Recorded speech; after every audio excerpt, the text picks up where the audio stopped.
کہاں کہاں بھاگ دوڑ کر کر کے تسبیح خانے کی خدمت والے، میں بھی اس میں شامل، کہاں بھاگ دوڑ کر کے کون سی چیز کہاں سے بنواتے ہیں، کون سے نقش کہاں سے چھپواتے ہیں اور اس کے اوپر اس کو پرنٹ نقش کرواتے ہیں جو اندر سٹیل کے اندر چلے جائیں۔ آپ خود سوچیں،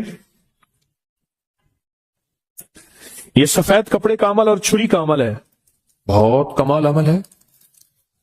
یہ پچھلے سال بھی دیا، ہفتہ نہیں گزرا اور لوگوں کے نتائج اور لوگوں کے ریزلٹ اور لوگوں کی دعائیں اور لوگوں کی جھولیاں اٹھا کے کہ بھلا ہو آپ کا، کہ آپ نے ہمارے ساتھ کیا بھلا کر دیا، کیا مہربانی کر دی، اتنا آپ نے ہمارا بھلا کر دیا۔ لوگوں کی دعائیں شروع ہو گئیں